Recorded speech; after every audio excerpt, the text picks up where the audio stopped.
metropolitano situado aqui em Santa Bárbara do Oeste.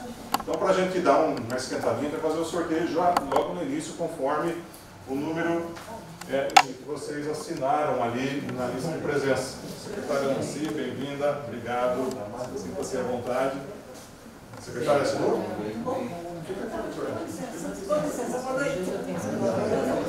Assinou? Então, como a gente vai fazer o sorteio? Professor Milton, fale o número de 1 a... Rafaela? De 1 a 20. De 1 a 20, fale o número, professor. 13. 13, muito sorte. 13. Milton Nascimento. Eu sabia. Decorou. Agora o senhor fala um outro número que não seja o seu. De 1 a 20, menos o 13, por favor. 9. Quem é 9? 9, Kevin. Kevin. Pronto. Sortear o Romizeta 1 aí. Esse é bom. Aqui Eu queria salientar a presença do professor, o Dr. Milton Nascimento, vereador da Câmara Municipal de Piracicaba, dos anos 60, 70, né? Nem era nascido, né, Lili? Não, tem lista lá na Cirurgião dentista. Obrigado pela presença. Está com quantos anos? 92 e presente aqui hoje para prestigiar essa noite. Olha, esse livro aqui é muito interessante, eu morei ninguém que presenteou também, Romizeta, o Pequeno Pioneiro. Né, o Pequeno Pioneiro, contando a história aí, portanto, desse veículo nacional que infelizmente acabou sendo naufragando, né, assim, por questões industriais, né? De 1 a 21 agora. Angoline, então fala o número, de 1 a 21. Não fala o seu, hein? 3. Número 3. Adele. Adele. Parabéns pela escolha. Precisa fazer profusão. Boa leitura. É uma história de um pioneirismo brasileiro que vale a atenção. Vizinho de nós, né? Santa Bárbara do Oeste. Tá? Bom, a gente está aqui reunido hoje para receber a professora Marli Germano Perecim, Marli Terezinha Germano Perecim, que já foi presidente do Instituto Histórico e Geográfico de Piracicaba. Antes, porém, queria comentar com vocês. A palestra vai ter uma duração de 1 hora e pouco. Tá? A professora Marli vai falar sobre Somos Paulistas. Logo em seguida, a gente vai ter um breakfast, vamos dizer assim, noturno. Tem um salgadinho ali para a gente comer, um chá, uns refrigerantes, para a gente se confraternizar. Então, fiquem bem-vindos aí, sejam todos bem-vindos após essa apresentação. Será que é o hábito? Nós temos um pequeno salão ali no qual vocês podem se confraternizar. Para que tudo isso acontecesse, gente, a gente tem um certo investimento financeiro. O Instituto Histórico e Geográfico de Piracicaba vive de doações, tá? Dos membros da sociedade. E o papel principal do Instituto é a publicação e a preservação da história de Piracicaba com livros. Cecílio Dias Neto, professor Palinoda Sansíbulo, esse aqui não sei se vocês conhecem, então, o Jefferson Rondani Júnior, falando sobre a história. Então, assim, nós temos essas publicações. Vocês podem pegar um livro na saída ali. Se puderem colaborar com uma quantia, a gente agradece. 5, 10, 15, 20 reais, quanto quiserem, tá? Os livros são de graça, a colaboração é espontânea também, pode ser feita com Pix, que eu vou deixar ali fora para vocês pegam um livro, tá? A palestrante lançou em dezembro o livro Rosarinho, Maria do Rosário, 1845-1904. Isso é uma produção independente dela, não é do Instituto. Então, se vocês também quiserem continuar em casa essa história através do livro, podem comprar esse livro que está saindo por R$40, né? Que a gente convida. Preço de custo, vocês podem comprar também, daí eu aceito diretamente com a professora Marli. Bom, já falei demais, mas gostaria de falar um pouquinho mais. Hoje, a semana toda, eu trabalhei em Rio das Pedras, cidade vizinha nossa aqui, por questão profissional, passei a semana toda lá e hoje sobrou uma folguinha. Ex-secretário Venden, vereador também, obrigado pela presença. Nosso orador oficial, inclusive nessa gestão, né? Obrigado pela sua presença. Passei a semana em Rio das Pedras, vai e volta, naquele batidão, né? E hoje sobrou uma folguinha. E eu não sou historiador, eu gosto de conhecer a história e propagar um pouco a história também, para conhecer o porquê que a vida é assim. Por que as pessoas fazem o que fazem? Por que Hitler fez o Holocausto? Por que Getúlio Vargas teve a fama de ditador, etc, etc, etc. Porque é aí que a gente se espelha nessa história para tentar fazer um futuro melhor.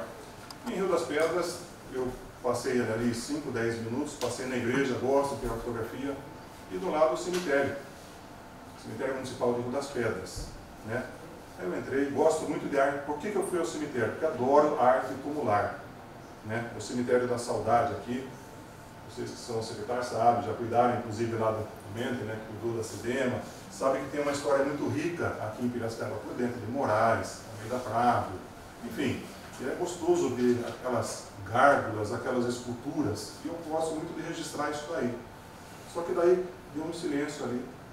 Eu comecei a repensar, cemitério, quanta gente já passou por aqui, né? Comecei a repensar a vida, o que a gente está fazendo nessa terra, qual o papel da gente, né? E a vida é assim, a vida, o que a professora Marli vai falar, São Paulo, mais de 460 anos, Piracicaba, mais de 250 anos, é uma história feita por quem? Por gente, de carne e osso, que hoje não está mais aqui e outros estão. Então foi um momento para mim assim de repensar a vida, né? Será que eu estou no caminho certo? Será que o que eu estou fazendo no dia a dia está o correto? Né?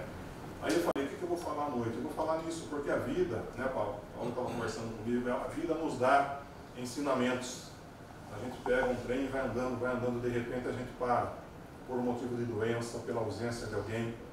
E aí que eu fiquei nesse parafuso no cemitério, né? Eu me lembro que tempos atrás, uma pessoa acabou indo para o hospital da Santa Casa de Piracicaba, uma doença psicossomática que falavam na época, e essa pessoa foi liberada porque não tinha nada. E essa pessoa foi o neurologista Theo Germano Perecim, filho de Marli Germano Perecim, e essa pessoa que estava no hospital era eu. Então assim, é um repensar a vida. Então através da professora Marli, que deu berço para os filhos dela, deu berço para a história de Piracicaba, assim, a gente agradece pela presença dela e que fica um motivo, né, de vida para que a gente repense tudo que a gente faz no dia a dia, não saia aí um barco a vapor, um trem a vapor, pensando nos outros, pensando na história que a gente está deixando, né? História, essa senhora tem muito para contar, né? Alguma então, coisa. Obrigado pela sua presença. Obrigada. Tchau. Tenha uma ótima palestra aí, Obrigada. professor Marli. Fica à vontade. O microfone está tudo ok, Paulo? Obrigada. Obrigado. Agora. Obrigada. Tá bom. Bom, na verdade, hoje não deveria ser a minha palestra. Eu estou substituindo uma pessoa que não pôde vir. Então, pensando bem no que eu iria falar, eu achei melhor dar um pouquinho de motivação aos modos pelos quais nos construímos brasileiros, nos modos pelos quais o Brasil foi construído. E não tem nada de alegre, nada de bonito, nada de feliz. Ao contrário, o Brasil foi construído mediante conquistas de muitas lágrimas, muito sangue, muitas vidas perdidas ao longo de 5 séculos de história. Eu acho que o Brasil nasceu no século XX. E hoje nós estamos ainda nos primeiros graus da escola. Então, temos praticamente tudo para aprender. E uma das razões pelas quais devemos fazer um repasse nos períodos dos séculos XVI, XVII, XVIII, é conhecer como é que se fez a conquista da terra. Não se chamava Brasil. O nome daqui, talvez todos saibam ou não saibam, sabem como era o nome da nossa terra? Pindorama. Os donos da terra, tupinambás, tupis, tupiniquins, pataxós, bororos, chamavam a sua terra de Pindorama. E as nações indígenas não eram bem nações porque estavam em estado tribal. Tinham lares poligínicos, a vida era dentro dos padrões tribais, da caça, da pesca, da coleta, praticavam já alguma agricultura e, às vezes, se comunicavam pelas longas estradas que cortavam a América do Sul com o Império Inca. Pode parecer brincadeira, mas a estrada Inca, que ainda passa por aqui, Botucatu, Sorocaba, vai ter em São Vicente, é a estrada chamada Piabiru. Então, não sabemos como na nossa pré-história era o relacionamento dessas tribos do Brasil continental com o Império Inca. Mas os traços, os vestígios existem e há muito por escrever. Na verdade, o que nós aprendemos é o que começa a partir do dia 22 de abril de 1500. Na verdade, era o 21, porque no 21 a esquadra, a maior esquadra que Portugal pôs no mar, uma esquadra de 13 naus, geralmente uma esquadra de conquista não passava de 3, 4 naus. Esta era de 13 naus, uma esquadra de guerra, comandada por um nobre de capa e espada, um nobre encostados na Idade Média, um nobre de alta figura na corte de D. Manuel. Pois bem, o figurão da corte escolhido para capitanear, talvez ele nunca tivesse subido num navio, era o fidalgo Pedro Álvares Cabral. Bom, na verdade ele trazia os 2 melhores pilotos de Portugal, Bartolomeu Dias, que descobriu o Cabo da Boa Esperança, e Nicolau Coelho, o famoso piloto de Portugal. Vieram direitinho, sem erro de 1 grau, dentro das instruções de Vasco da Gama. Por que então? Não erraram o caminho? Não. Sabiam navegar a bolina. Navegar a bolina é navegar contra os ventos. Triangulação. Triângulos e triângulos, triângulos e triângulos. Afasta-se a bolina do perigo do Golfo da Guiné, por causa das calmarias. Quando chegaram no Golfo da Guiné os portugueses? Mais ou menos em 1470. Bom, então em 1470, a inclinação dos graus dava direto numa terra que não tinha menor interesse. Tanto que o mestre da esquadra de Cabral, o físico, disse: se Vossa Majestade quiser saber o lugar onde nós estamos, mande buscar o mapa que tiene el bisacudo. Pero Vaz, o bisagudo, velho navegador do Golfo da Guiné.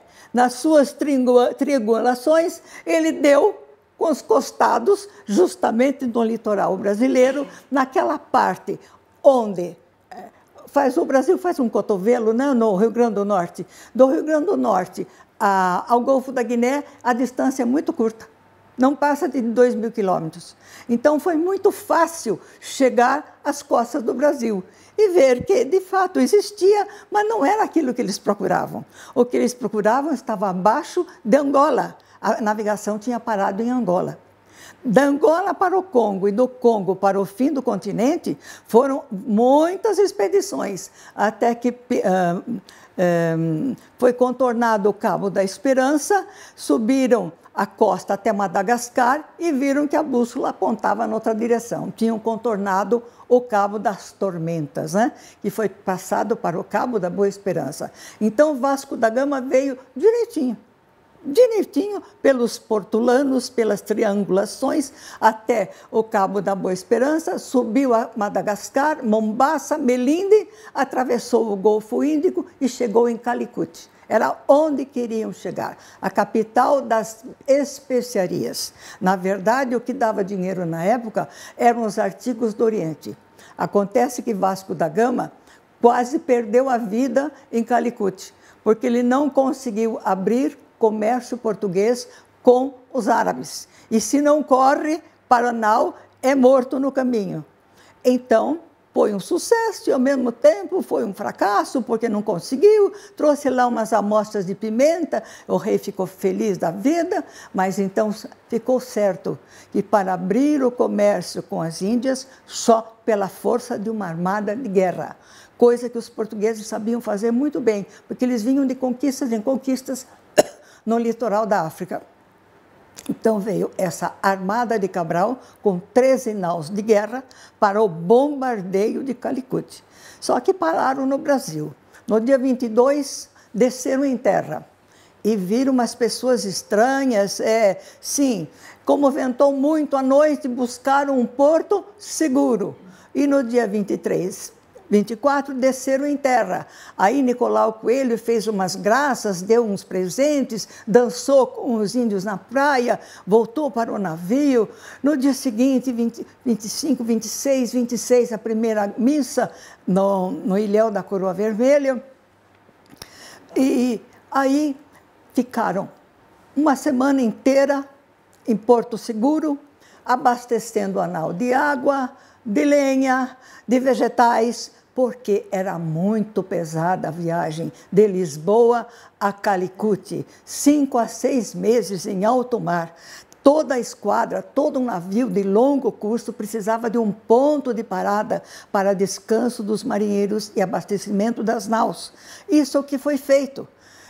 Teve lá uma noite em que Cabral fez um convite ao cacique e a umas autoridades tribais para virem conhecer o navio e o escritor Pero Vaz de Caminha anota o que foi. Acharam muito esquisitos aqueles hóspedes que tomavam água e cuspiam no chão, experimentavam comida e escarravam no chão quase aos pés do anfitrião. E um cacique mais ousado quis puxar as barbas de Cabral para saber se aquilo era realmente verdadeiro.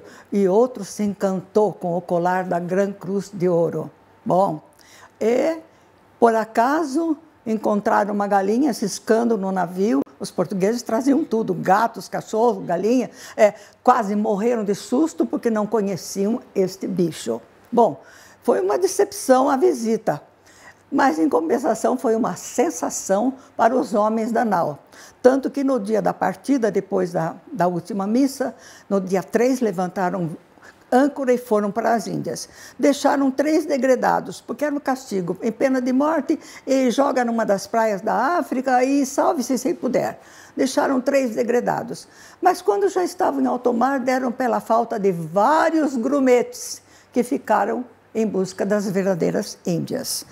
O Brasil pegou fama, porque era a terra endêmica, era o paraíso, era o Éden, onde homens e mulheres viviam nus em plena natureza, desfrutando de uma fauna maravilhosa, bichos estranhos, macacos, saguis, araras, papagaios, tanto que logo pegou o nome da terra dos micos, dos saguis e dos papagaios. Embora Caminha dissesse que era a ilha de Veracruz. E o rei dissesse lá na Europa que ele tinha achado, não descoberto, achado a terra de Santa Cruz. Mas o que tinha nessa terra fora homem e mulher pelado? Muita madeira de tinta, o tal de pau-brasil, que colheram algumas amostras e viram que era a única coisa de valor que possuía nessa terra. Na verdade, com as Índias, eles encontraram as sedas, o ouro, as especiarias, os perfumes, coisas que davam um comércio milionário da Europa e pelo qual eles não iam abandonar jamais. Só que durou pouco a alegria. Em menos de 30 anos, perderam todos os domínios na Ásia pelos franceses, pelos holandeses e pelos ingleses. E daí? Ficar com aquela coisa dos micos, saguis e papagaios. Bom, mas acontece que atrás disso já havia franceses, ingleses, holandeses batendo com os costados no Brasil, fazendo amizade com os índios e levando o pau-brasil para a Europa. Era preciso tomar alguma providência. Então vêm as expedições exploradoras, né? Que dão nome geográfico a todos os acidentes da costa, Baía de São Salvador, Cabo de Santo Agostinho, Rio de Janeiro. Bom, as expedições guarda-costas, com o terrível Cristóvão Jacques, um judeu, cujo maior prazer era enforcar os piratas no mastro dos seus navios. Semeou terror na costa brasileira, mas não conseguiu nada, porque com essa vastidão continental, era impossível um policiamento completo da costa. Bom, aí vem uma última tentativa. Disseram que haviam encontrado prata no Rio da Prata. Então veio lá Martim Afonso de Souza com uma embarcação lotada de gente da Ilha da Madeira. É a primeira vez que chegam uns nobres conquistados na Idade Média, uns ilhéus. Não era a nobreza de primeira grandeza, mas vieram a cobiça pelo metal, a prata. Só que quando chegaram, consultados os astrolábios e a bússola, viram que estavam em terras de Castela. Bom, então vamos entender que o Brasil foi o único país no mundo que antes de nascer já tinha um mapa traçado. Então vamos imaginar aqui um meridiano que o Papa Alexandre VI traçou.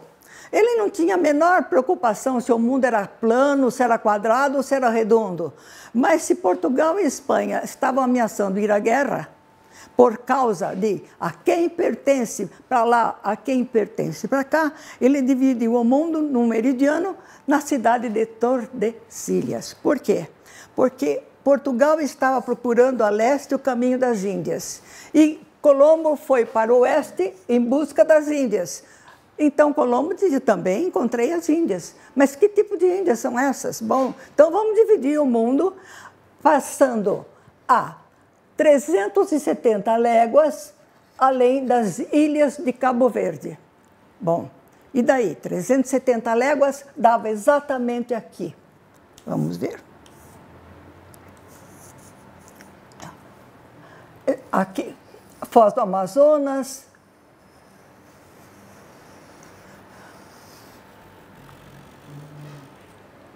Foi o único país no mundo que nasceu com um mapa pronto, do Amazonas à Laguna. Esta parte era portuguesa, esta parte era espanhola. Daí a América espanhola e a América portuguesa. Muito bem. Os espanhóis também foram assediados pelos piratas de todo tipo e trataram de fazer também o policiamento da sua terra. Como eles eram muito mais fortes, mais ricos, mais poderosos militarmente, eles logo tomaram providência no México. O que fez Cortés no México? Assou os pés do rei, né? E conseguiu a revelação do lugar onde estava o ouro. Inundou a Espanha de ouro. Aqui embaixo, Pizarro, um aventureiro espanhol, subiu com um canhãozinho e 2 militares a Cordilheira dos Andes e chegou lá em cima, em Cusco. E ameaçou destruir o Império Inca. Os incas duvidaram, ele bombardeou o Império Inca e destruiu num dia o Império Inca com armas de fogo. E daí ficou com as minas de Potosí. A Espanha inundou a Europa de ouro do México e prata do Peru. E o Brasil nada, mico, sagui, papagaio e pau-brasil. E agora? O que faz o rei? O rei já perdeu os domínios na Ásia. Tem que tirar renda desta terra dos micos, saguis e dos papagaios. De que jeito? O rei é munheca, não quer gastar. Então ele divide em capitanias donatárias, né? Entrega faixas de terras colossais. Imagine quem ganha uma feitoria aqui, uma capitania aqui, fica dono de tudo isso até lá. Bom, não havia capital na Europa que conseguisse dar conta do povoamento, exploração, transformação dessa área em civilização. Aqui no sul ele fez também assim. Aqui ele fez 1, 2, 3, 4. Santo Amaro, Rio de Janeiro, Santo Amaro, São Vicente e Santana. 4 capitanias e deu para 2 irmãos, Martim Afonso de Souza e Pero Lopes de Souza. Muito bem. Aqui são as chamadas capitanias do Sul, as capitanias do Nordeste e as capitanias do Norte. Mas o que aconteceu? Impossível dar conta disso. Dizem que 2 prosperaram. São Vicente e Pernambuco. O resto ou não vieram tomar posse, ou não deu resultado. As nações indígenas de amores com os franceses, com os ingleses, os holandeses, perigo de perder a terra, era necessário tomar uma decisão. O que se faz? O governo geral. O governo geral, em 1450, acho que é 49, Inês? É, 49, né? Desculpe. A memória dá... Bom, e aí? Nomeia o governador-geral. Primeiro governador-geral, segundo governador-geral. Eles trazem o provedor. Primeira coisa é o homem do dinheiro. Segunda coisa é o homem da justiça. Terceira coisa são os militares. A posse da terra é uma conquista os donos da terra. Então, é uma conquista armada, é uma conquista financiada por capitalistas italianos, judeus e portugueses. Tudo custa muito caro. Armar uma frota de guerra em Portugal e trazer para fazer, por exemplo, a proteção de uma capitania ou da capital do Brasil, que ficou sendo Salvador. Né? Então, a introdução do governo de Salvador ficou caríssimo. Tiveram que escolher a parte alta. A cidade baixa era acessível à invasão. Na cidade alta, com até muralhas, estabeleceram o governo de Tomé de Souza. E aí, tudo muito, muito difícil, tudo muito precário. No segundo governo geral, o Brasil já tinha a igreja estabelecida. O bispo era o Dom Pedro Fernandes Sardinha. E um homem que veio com a cultura medieval, vendo homens e mulheres nus que vinham passear na cidade, ele não se conformava com aquilo, com aquela poligamia desenfreada, a população mameluca aumentando dia a dia, e quis impor regras ocidentais, não foi possível, né? Então ia embora para a Europa, só que a nau naufragou nas costas de Alagoas. E entre os náufragos, militares, proprietários, autoridades, lá estava o bispo. Os pataxós perguntaram quem era aquele homem de roupas tão bonitas, tão diferentes. É o santo homem do Brasil. É por isso que o primeiro grande churrasco da história do Brasil foi churrasco de sardinha. O bispo Pero Fernandes Sardinha foi devorado pelos pataxós na costa de Alagoas. Então, estava provado que a terra do Brasil não era o Éden, que a gente do Brasil era traiçoeira, feroz e antropófaga, que era muito difícil estabelecer um governo que somente pela força. Essa história da força, Portugal levou ao pé da letra. Então, para cada funcionário tinha 10 policiais, mas Portugal era muito pequeno, tinha pouca gente para bancar a militarização da colônia, mas isso foi feito ao longo dos séculos. Então, à medida que se fundavam capitais no Brasil, essas capitais recebiam regimentos inteiros portugueses. Além dos funcionários do governo, além dos funcionários do fisco, além de todos os funcionários da igreja, parasitas, na verdade, que disputavam os cargos lá na Europa, porque vinham para o Brasil, se aboletavam das coisas do Brasil e voltavam com os bolsos cheios para 2, 3 gerações. O padre Vieira que diz, o Brasil dá, Portugal toma, porque foi submetido a uma expoliação sistemática, desde o porquinho que nascia no quintal até a arroba de açúcar colocada na alfândega de Salvador.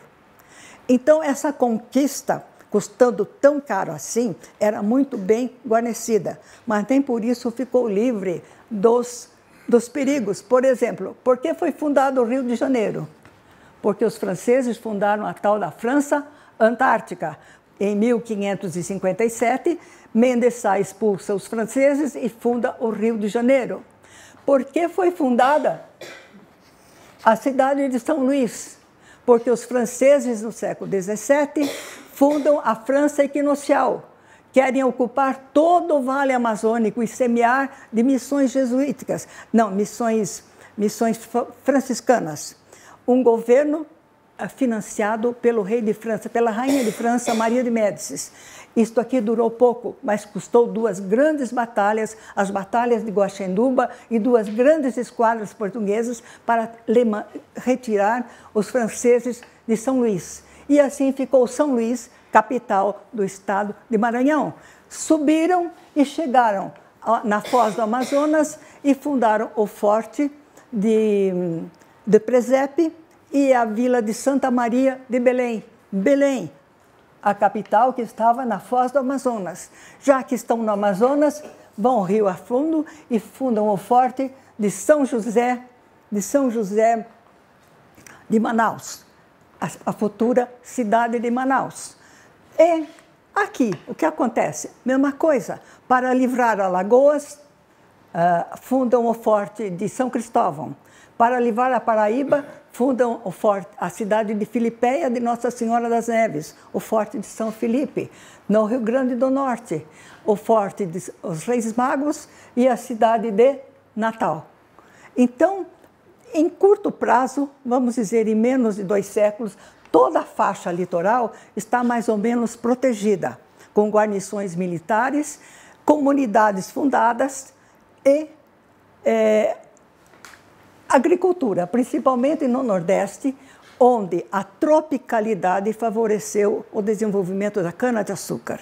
Então, começam as grandes exportações de açúcar pela alfândega de Olinda ou alfândega de São Salvador para Portugal. E Portugal abastece a Europa de açúcar e o mundo aprende a consumir açúcar em grande quantidade. Diz que daí que apareceram os diabéticos, não existia essa doença antes do açúcar do Brasil.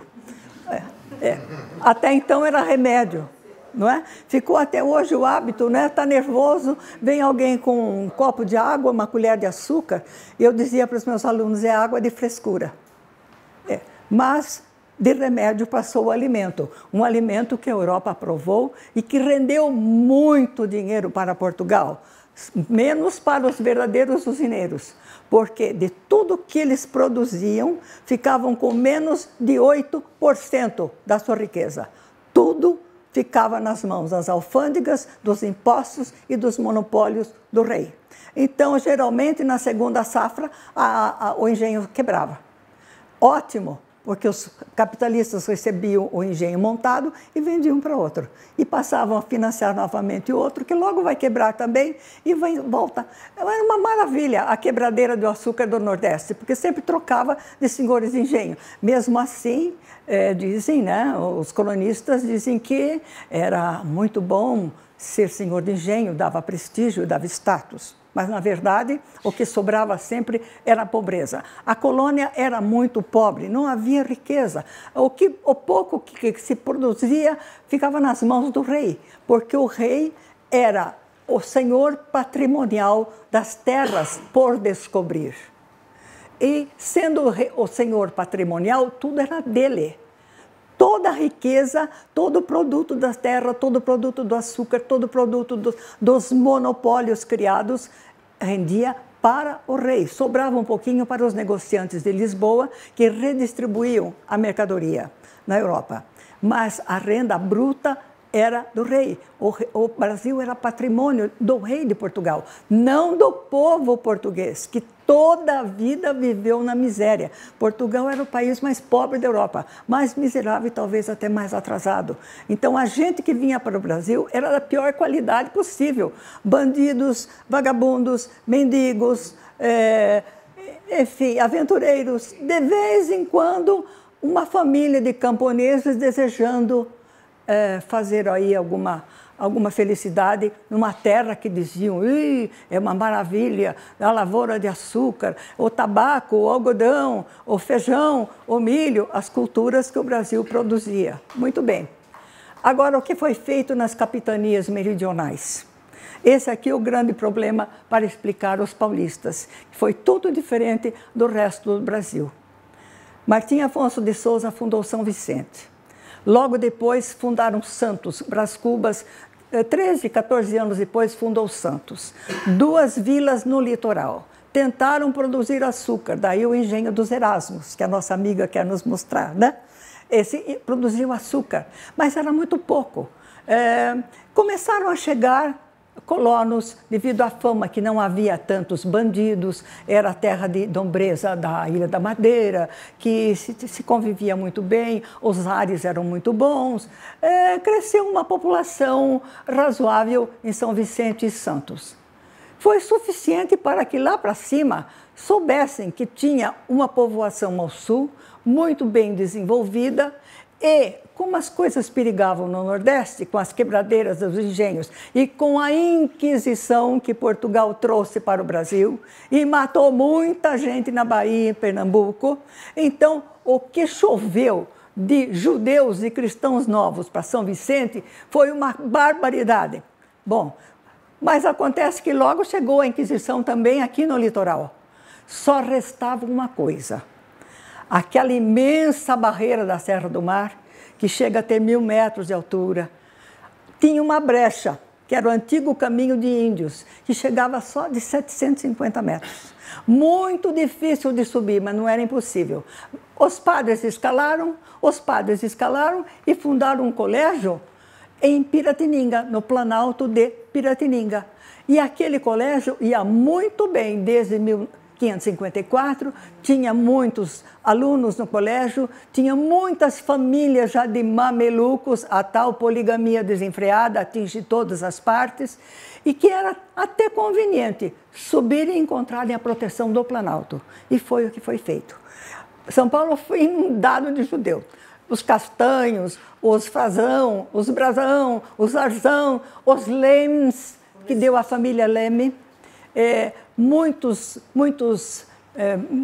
sobrenomes judeus que se abrasileiraram. Muito bem. Mas chegados em São Paulo, tiveram que encontrar uma situação difícil. Porque enquanto a vila era pequenininha e defendida pelos padres, os índios da vizinhança respeitavam a convivência com os padres, respeitavam a igrejinha, respeitavam o colégio, mas com a população crescente e ampliando a lavoura e precisando de mão de obra, olhos compridos nos escravos amansados pelos padres para serem transformados em mão de obra, criou problemas. A amizade com João Ramalho. João Ramalho era um espertalhão que foi encontrado no litoral de São Vicente. Ele teria sido um daqueles aqueles degredados atirados na praia, quer dizer, sobreviva se puder. E sobreviveu muito bem, porque ele subiu a trilha dos índios e se encontrou com a sociedade tupiniquim da região de São Paulo mesmo. E lá ficou amigo do cacique Tibiriçá e casou-se, dizem que casou-se com a filha do cacique, a Bartira, só que ele deixou 300 filhos, pobre da Bartira.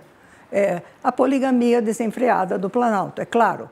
Ele conseguiu muitas alianças favoráveis dos índios para os habitantes de São Paulo. E também alianças dos habitantes de São Paulo contra os índios inimigos de Tibiriçá. Então, vocês imaginem pancadaria diária em torno de São Paulo. É a fase do chamado bandeirismo defensivo. São Paulo experimentou uma paliçada que depois se transformou em muralha e todos combatiam, homens, mulheres, padres e até crianças, combatiam os ataques dos indígenas, inimigos tribais. Bom, isso não durou muito, porque à medida que as necessidades da lavoura crescem, há 2 meios de acabar com o perigo. Um deles é sair contra eles, escravizá-los, matá-los em guerra chamada guerra justa, quando se pode matar o índio à vontade, ou então uma coisa muito usada, que foi o genocídio sim, virótico, o viral. Bastava colocar uma touca de uma criancinha que tinha tido sarampo, catapora, uma roupa de alguém que tinha tido uma gripe forte, pendurava nas árvores.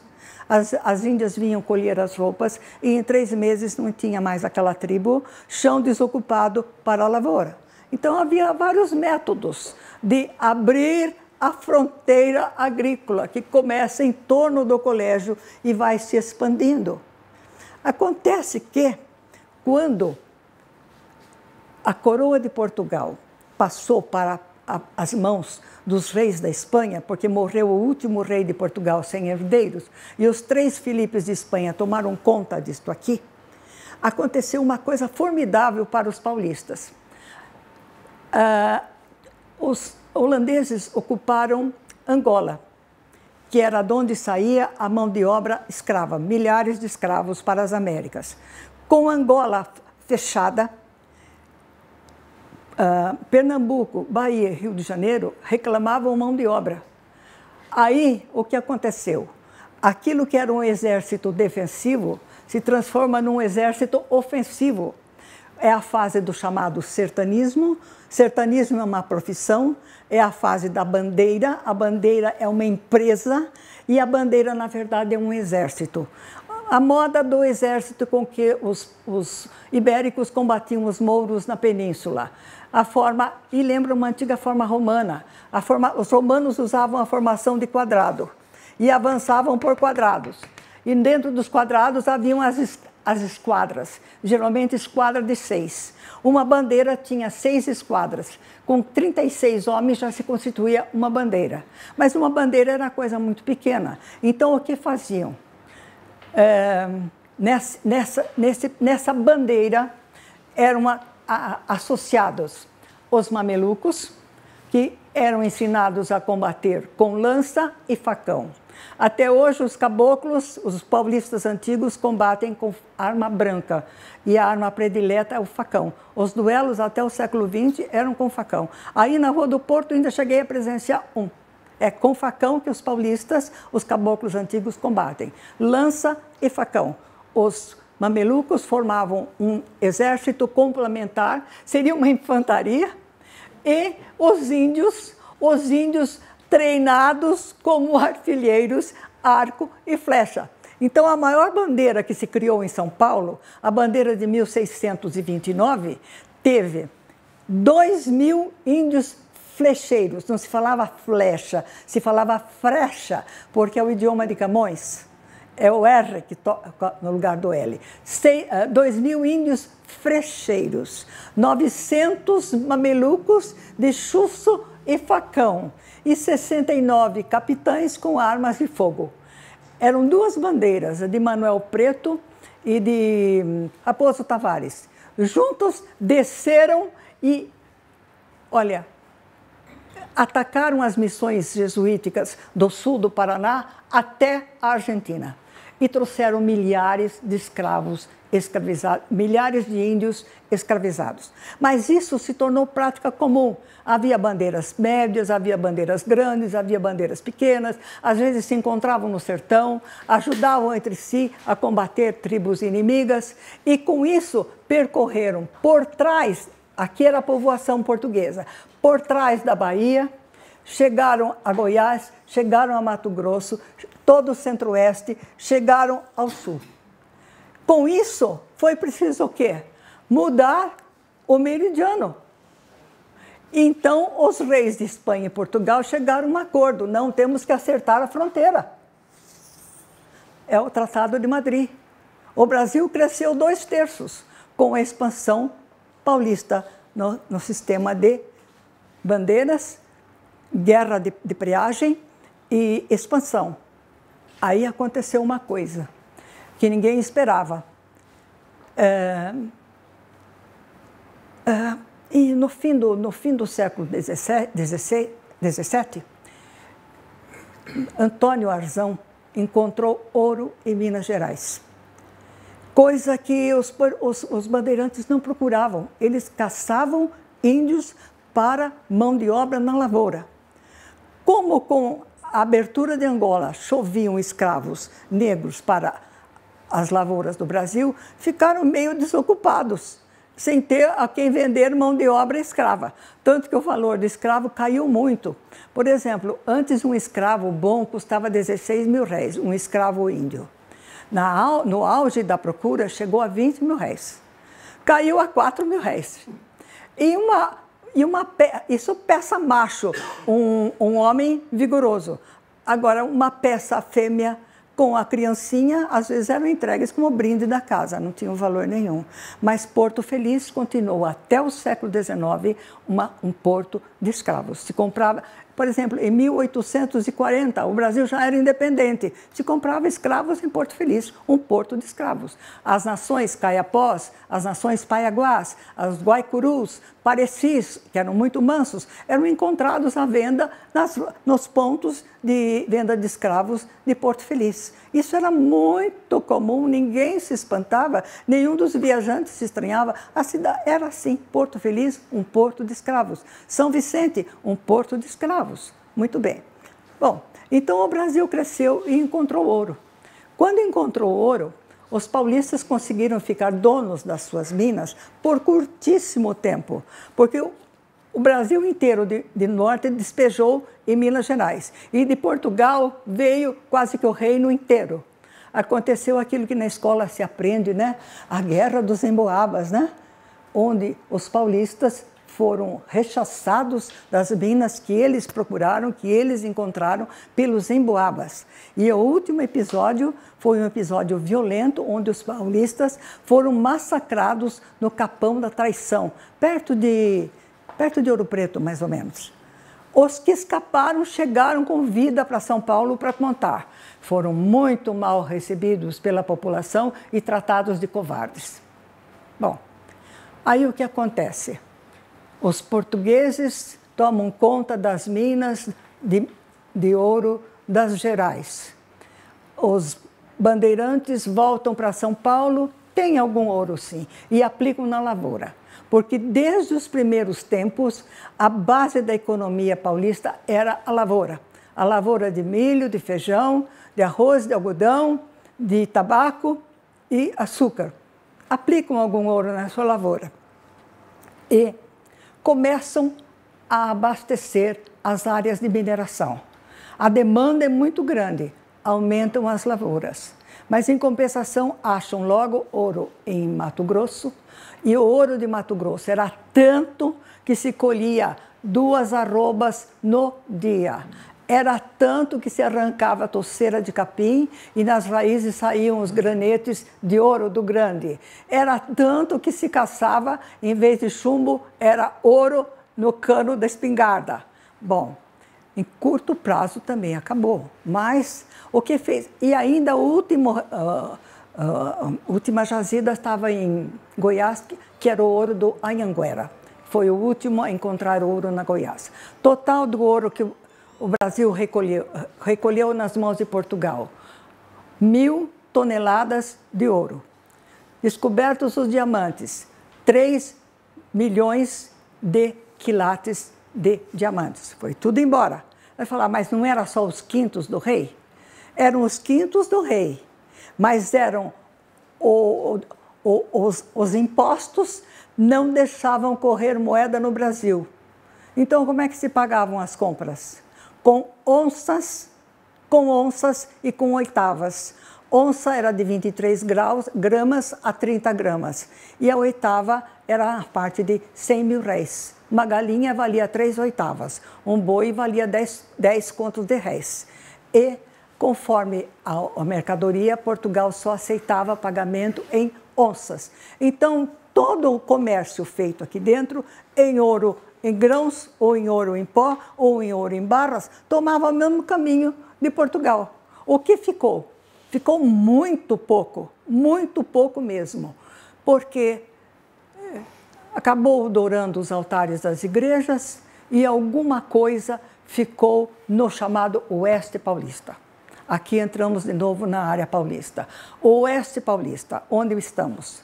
Imagine uma circunferência que começa em São Paulo, Santana de Parnaíba, Itu, Porto Feliz, Tietê, Piracicaba, Limeira, Mojimirim, Jundiaí, São Paulo. Esse é o Oeste Paulista. Tem o Velho Oeste Paulista, tem o Rio Tietê. Itu é a capital histórica do Vale do Tietê. Por extensão, é a capital do Oeste Paulista. O Oeste Paulista gira em torno de toda essa problemática de acumulação de ouro, como resolver o ouro, como desenvolver a lavoura. E o pouco de ouro que conseguiu ficar, ficou em Itu. Ficou em Itu e no Oeste Paulista. Tanto que foi guardado esse ouro. Os paulistas guardaram e começaram a aplicar lentamente na agricultura. Como a demanda cresceu, a agricultura deixou de ser agricultura de consumo, de alto consumo, para ser agricultura de grande produção. Passa para o sistema de plantation. E no sistema de plantation atende a demanda de todo um mercado interno. O interessante é que os paulistas, no auge das suas crises, conseguem se reinventar. Quando estão na pior, que perderam todo o ouro, que o rei manda dizer: cortamos a capitania das Gerais, não é mais São Paulo. Cortamos a capitania de Goiás, cortamos a capitania de Mato Grosso, não é mais São Paulo. São Paulo fica reduzido aos seus limites. De repente diz, não tem mais São Paulo, e fecha o Porto de Santos. O Vale do Paraíba tinha 3 portos, Rio de Janeiro, São Sebastião e Ubatuba.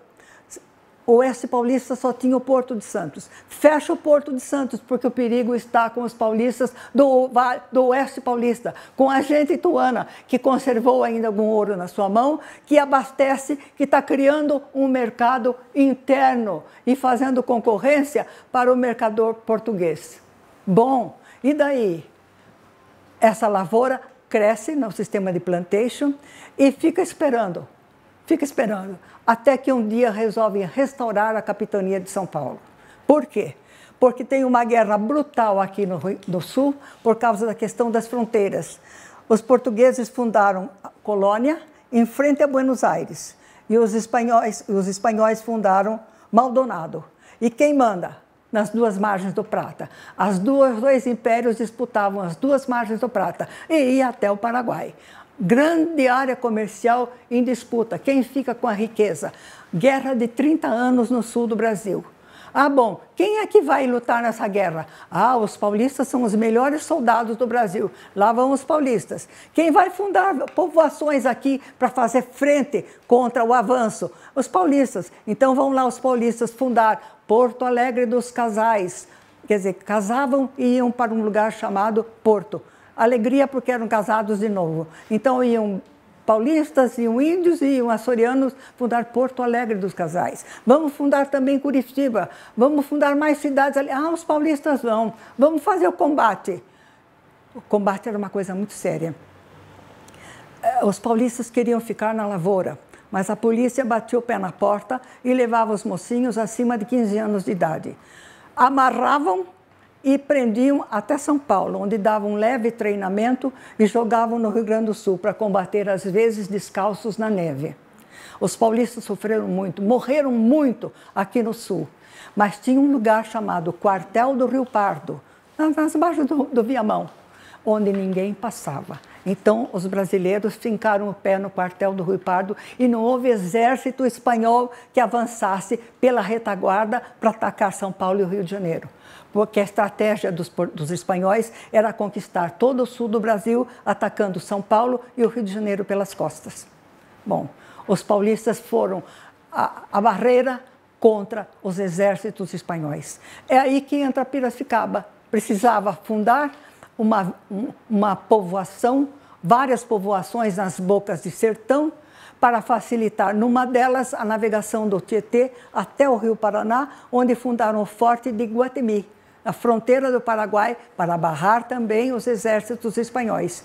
Então, Piracicaba, onde tinha muita madeira, as últimas árvores de grande porte para fabricar as embarcações, foi escolhida. Veio lá o Barbosa e fundou a povoação de Piracicaba. Durante 10 anos, forneceu madeira para as canoas, para abastecer a navegação no Tietê, que levava exércitos, mantimentos, armas e soldados à fortaleza de Iguatemi, onde morriam que nem água, pelo ataque dos índios, pelo ataque dos espanhóis e pelas epidemias de maleita. Era o cemitério dos paulistas.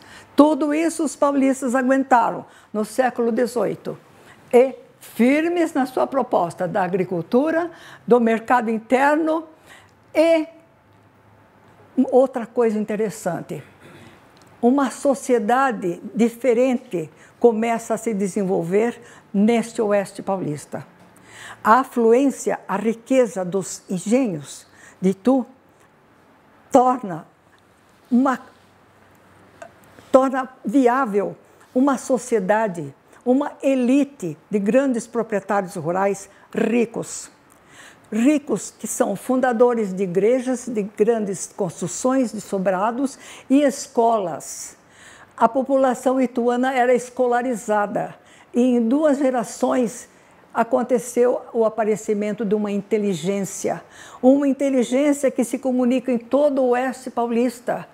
E essa inteligência percebe, toma consciência da exploração portuguesa sobre a terra. E aqui penetram as ideias subterrâneas via maçonaria, que traz a ideologia triunfante na Europa. O Renascimento, o Iluminismo francês, as doutrinas liberais de Locke, que pregava o quê? A cidadania participativa, o parlamento escolhido, o contrato social, todos os direitos e deveres devidamente especificados e a repartição igual dos direitos e participação a lei uniforme para todos. Montesquieu, na França, diz para ficar completo não basta ser uma monarquia parlamentar, tem que haver a divisão dos poderes. Ah, sim, a monarquia com a divisão dos poderes, eu sou o que ensina? Tem que ser a participação de todos. Aí entra um problema muito sério, né? Como vai participar toda uma nação dentro de um parlamento? Só se for por representantes que constituem a maioria geral da nação, a vontade geral da nação. Essas ideias, hoje pode ser a coisa mais simples para uma criança. Isso aí era fogo na palha. Isso aí incendiava, era uma efervescência ideológica em todo o mundo. Com essas ideias, os Estados Unidos fizeram a sua independência. A ilha de escravos do Haiti fez a sua independência. Na Europa, as monarquias absolutas tiveram que aderir ao constitucionalismo. A França se tornou uma república. E as colônias espanholas, quando veio a fase de Napoleão, que tomou a Espanha e desbancou os reis espanhóis, começaram uma a uma a fermentar essas ideias e fazer a sua independência. E o Brasil aqui quieto, né? De vez em quando acontecia uma repulsa. Aí tivemos o que é a Inconfidência Mineira. O que queriam os inconfidentes? Uma república escravista, um parlamento e uma constituição. Mas não é possível fazer uma revolução sem exército. Na verdade, era uma conspiração de poetas. O único que falava para valer e fazia aliciamento entre o povo era aquele que não era intelectual, que era o chamado saca-dentes. Aquele homem que era especialista em tirar os dentes, lancetar furúnculos, conhecia rudimentos de medicina, o Tiradentes. Ele tinha sido tropeiro, tinha sido minerador, tinha sido agricultor, entrou para a Companhia dos Dragões e se tornou alferes da Companhia dos Dragões, de primeira linha. Ele falou, andava com a Constituição dos Estados Unidos na algibeira, pedindo para um ou outro traduzirem essa ou aquela palavra, pregando a república participativa, e é claro que foi o primeiro visado e foi o primeiro preso, e os outros todos foram presos na denúncia porque tinha combinado a fazer uma revolução no dia da derrama. A derrama era quando se devia pagar à força 150 quilos de ouro, 100 arrobas de ouro. E com isso, todos presos, era só gente importante, um desembargador, Cláudio Manuel da Costa, um poderoso faiscador de Minas, gente importante, militares importantes, todos eram maçons. A maçonaria já tinha penetrado em Minas Gerais logo em meados do século XVIII. E o Tiradentes tinha sido iniciado na maçonaria da Bahia, maçonaria vermelha, chamada franco-maçonaria. E o mais visado, a maçonaria mandou um recado que os importantes deviam ser poupados e que ele assumisse, talvez com promessa de que conseguiria a anistia posterior. Na verdade, é que ele assumiu e foi o único condenado, num dia de festa nacional. O Rio de Janeiro cobriu-se de glórias, fanfarras, aleluias, música, povão na rua, os regimentos na rua, para a grande festa cívica do enforcamento. E quando veio a vítima e pediu que fosse breve a coisa, ainda o padre resolveu fazer um sermão de 40 minutos, até que foi executado. Aquilo que se fazia para a pena de lesa majestade, que é o esquartejamento do corpo, dividido em 4 partes, pendura nos postes ao longo do caminho de Minas Gerais, a cabeça lá em Ouro Preto, e é assim que se faz. Bom, morreu a conspiração em Minas, mas 10 anos depois brotou na Bahia. Aconteceu a mesma coisa, só que em vez de um Tiradentes, 4 Tiradentes, esquartejados e expostos nas ruas e nas praças para mostrar o que acontece com aqueles que conspiram contra o rei.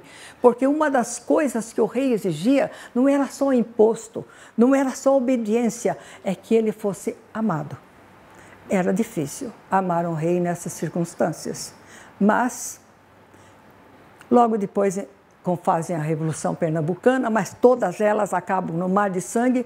Como era muita gente na Revolução Pernambucana, em vez de enforcamentos, usou-se fuzilamento. Era mais rápido e mais fácil, mas morreu também muita gente. Bom, e o que fazem os paulistas? Os paulistas têm essas ideias. Quando D. João VI veio fugido de Napoleão para o Brasil, ele fez uma coisa que deve ter se arrependido o resto da vida. Ele transformou o Brasil em reino.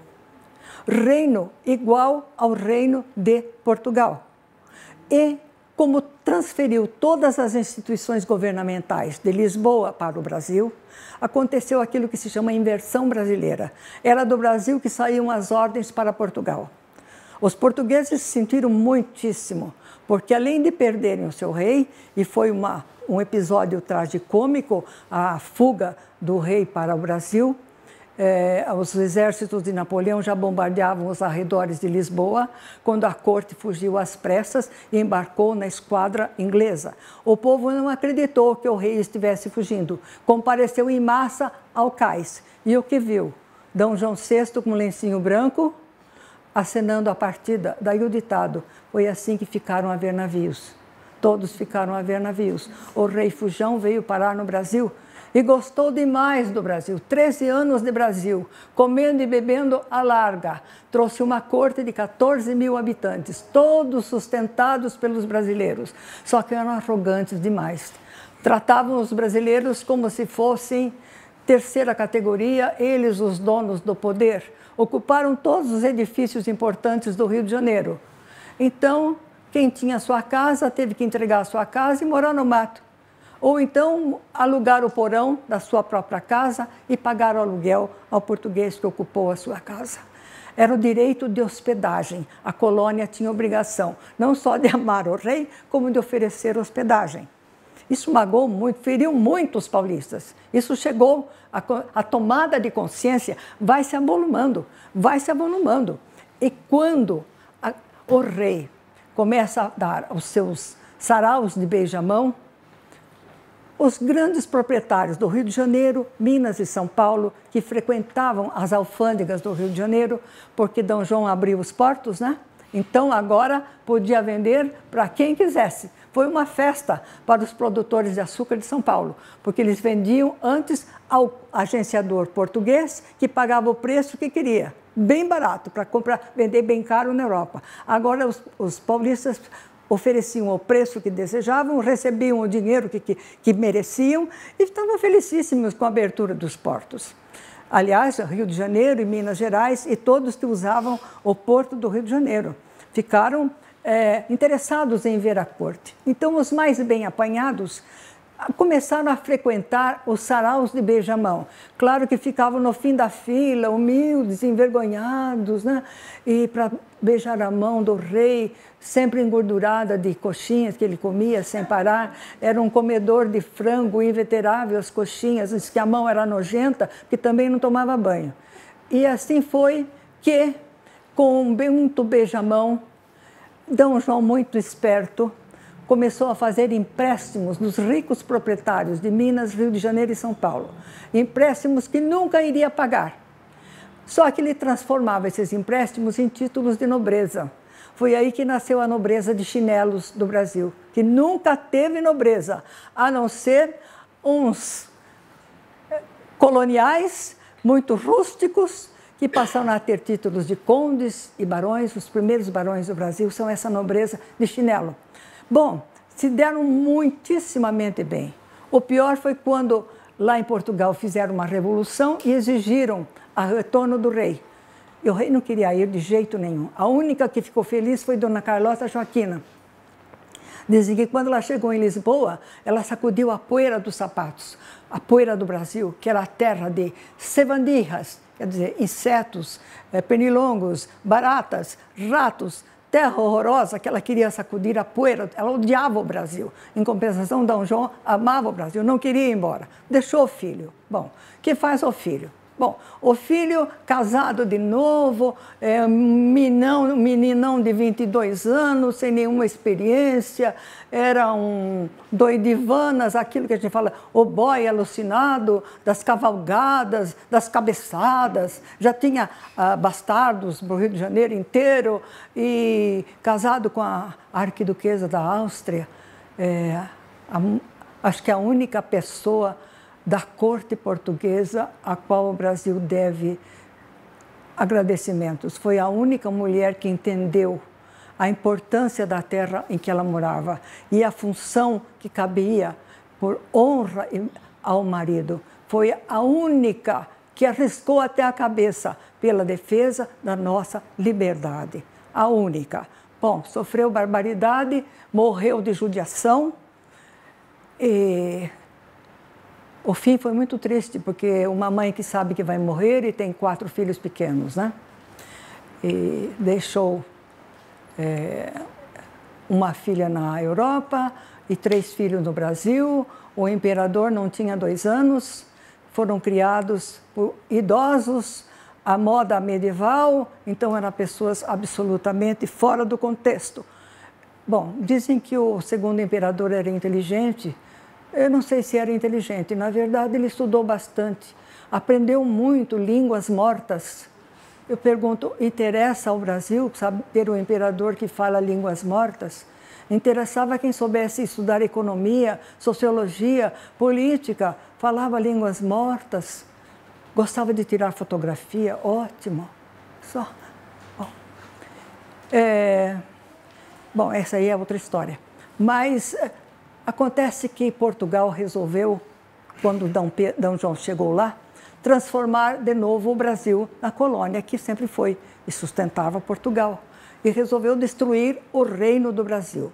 A coisa que os brasileiros tinham mais pavor era o fechamento dos portos e perder a vantagem do comércio internacional.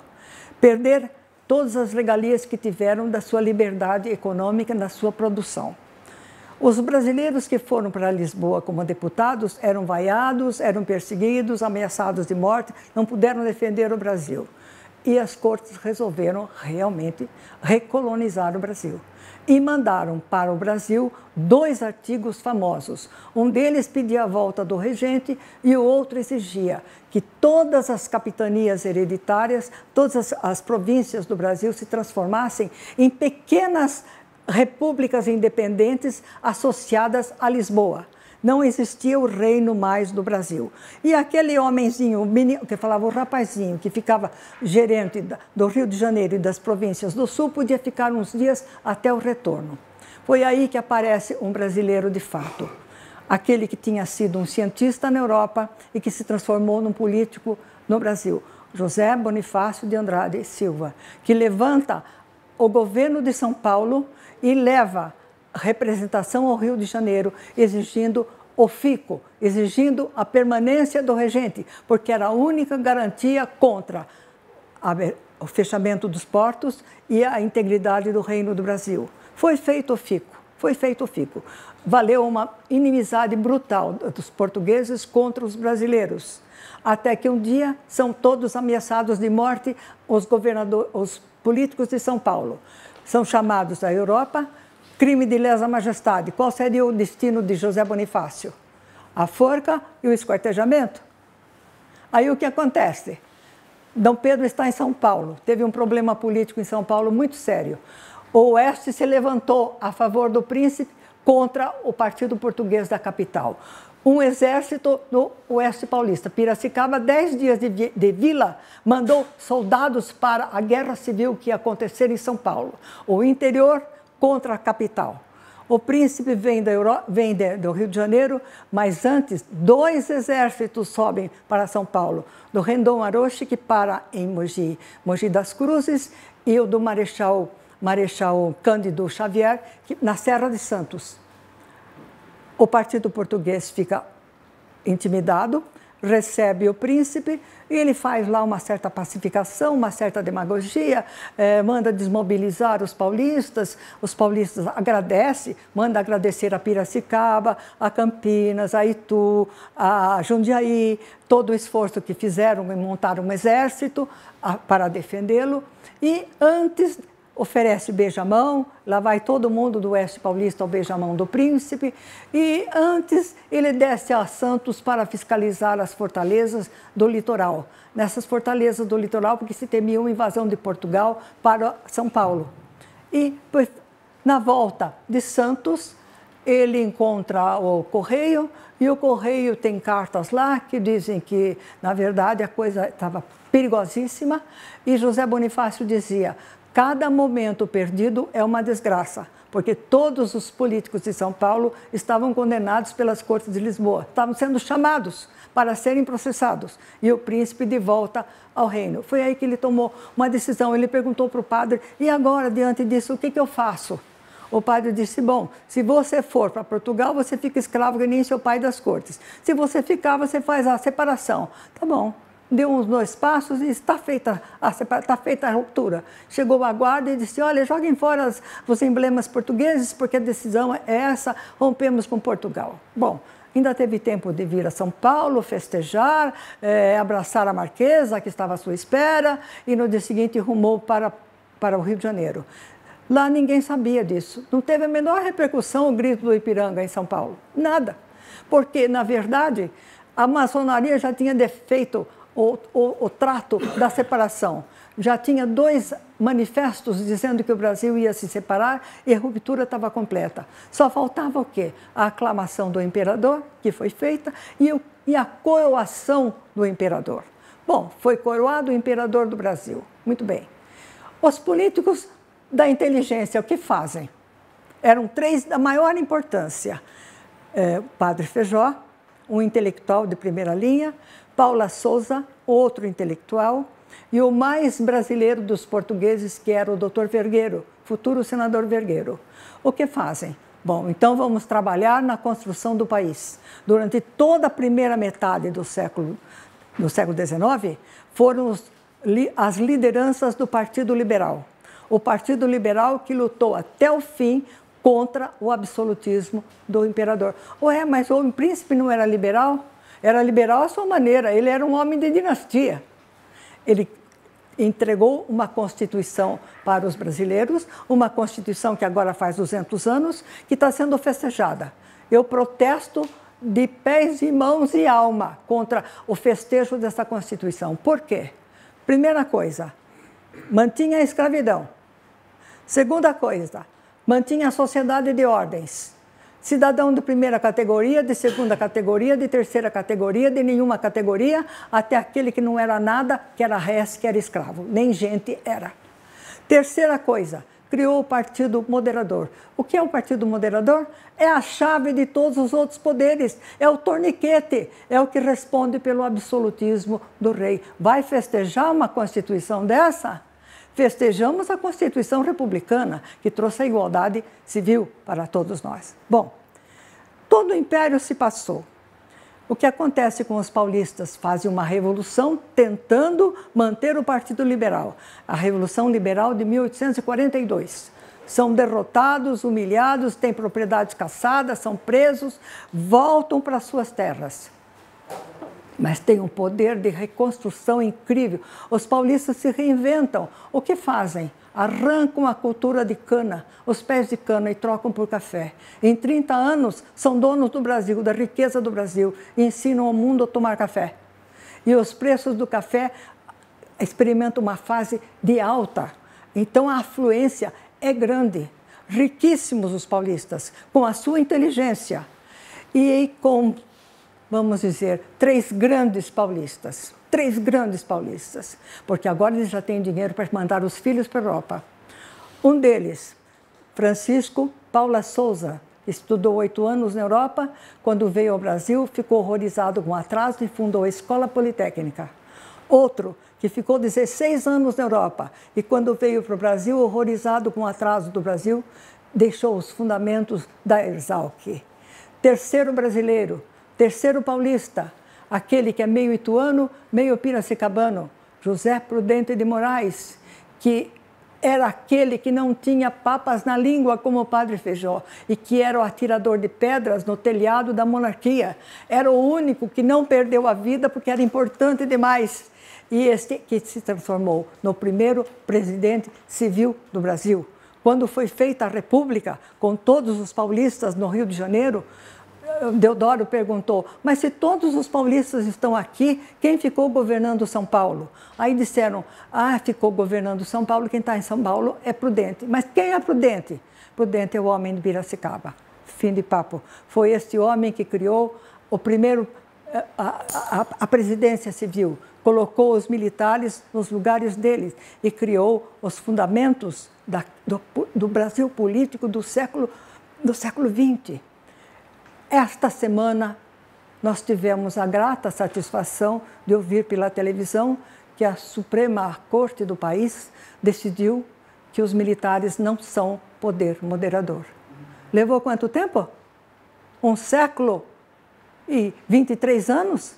O lugar dos militares qual é? Na caserna. Para que servem os militares?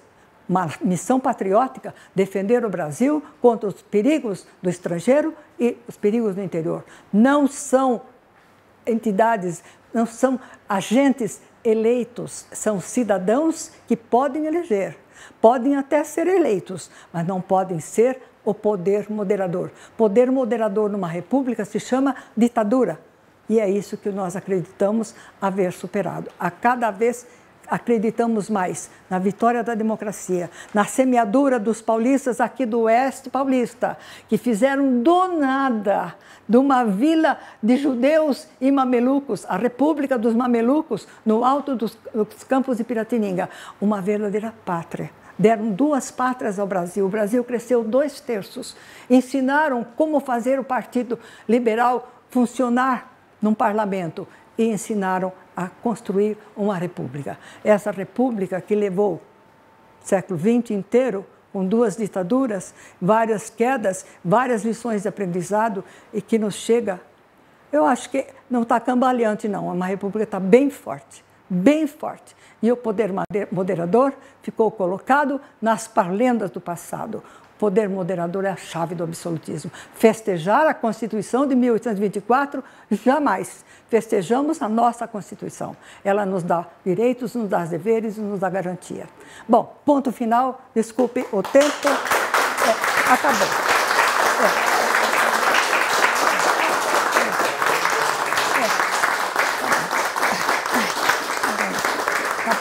Obrigada pela paciência. Obrigada pela paciência.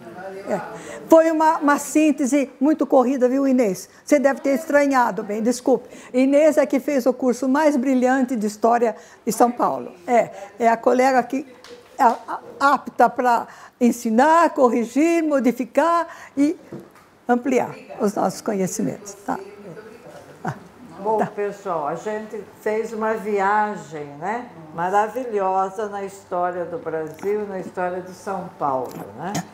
E a gente só tem que agradecer, minha amiga querida. Obrigada, né? bem. Obrigada. E esperamos que vocês tenham gostado e que fique aí na cabeça, no coração de cada um, o entusiasmo e o amor que ela tem pela nossa história, né? E agora nós vamos tomar um refresquinho, comer uma coisinha ali fora. Ótimo. Bater mais um papo, tá Ótimo. bom? Tá bom. Tá. Desculpem o tempo, eu acho que eu me excedi no tempo. Alguém marcou quanto tempo eu fiquei? Você não quer ser. Foi muito tempo? Desculpem. Foi brilhante com você. Não, que é nada, não. Cansa. Tá, obrigada. Obrigada. Tá.